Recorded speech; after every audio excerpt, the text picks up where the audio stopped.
Hi, Shauna with the Jeffco DeAngelis Foundation. I'm here with John McDonald, our national school safety expert.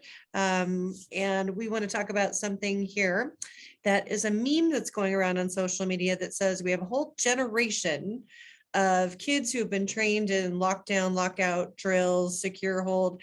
And because everybody's been trained, they won't be as effective in school safety anymore. Because shooters will probably know what the strategies are. Can you respond to that? Sure. One of the things I would say is that we teach strategies to students in schools for success and survival. We don't train them on the tactics that are used to stop the threat. And we don't teach students how to breach a door into a classroom. We don't teach students what a response from school safety or law enforcement is going to look like, and the rapid and immediate deployment of those resources.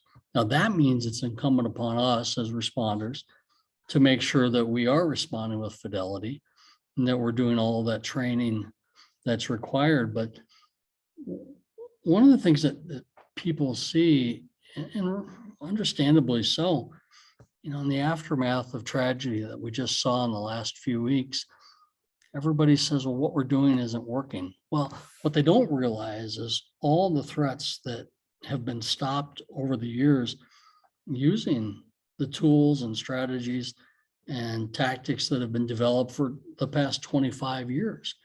And, we've learned a lot of lessons as the school district of Columbine High School and how to respond. And we have an entire training center dedicated to a learning lab, testing and trying tactics and techniques and messaging students.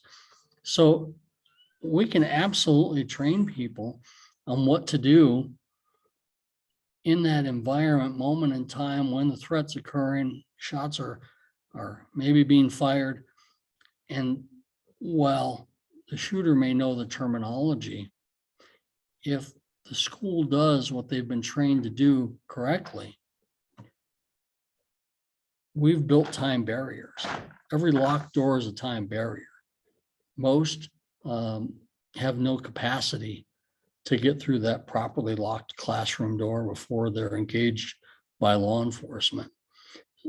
But yet we see every once in a while a Uvalde or a Parkland, and we automatically think that's the standard, and it's not. The standard is what's happening every day around this country and what we're stopping and responding to, a faster responding, and that's the real work. So what Uvalde tells us is that we all have a lot of work to do. We have to have open, honest, direct conversations about what works, the messaging that we're using, how it impacts students and staff, how it impacts a potential shooter.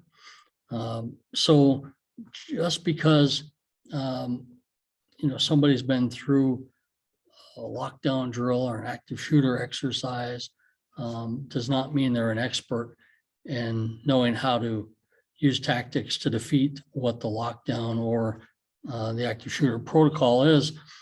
And but it's scary, right? And it's devastating when we see the tragedy that we saw. And it's incredibly important that schools have secure perimeters. Front door, back door, side doors have to be locked. They have to be secured. That is a time barrier. It means it keeps somebody outside longer. It allows a school to use more effective strategies to build barriers between bad guy and our most precious resource, our students and staff. So with all of that said, we can message, we can manage, but it does require that we do so with fidelity each and every time, and that we have structures in place. And, in our district, we have a 30-second rule. Every school, whether you're 200 students or 2,500 students, has to be able to go into their active shooter protocol in less than 30 seconds. And most of our schools are much faster than that. but that is a standard. And our response time is such that we know that every time barrier that we create between threat and students and staff buys us time to interrupt or interdict. And that's really important. But then we have to make sure that we have the tools, the technology, the tactics, and the training to actually interrupt, disrupt, interdict as early as possible in an environment that we can operate in without people running every which way and causing even more chaos, not knowing who the threat is. Thank you so much. Happy to help.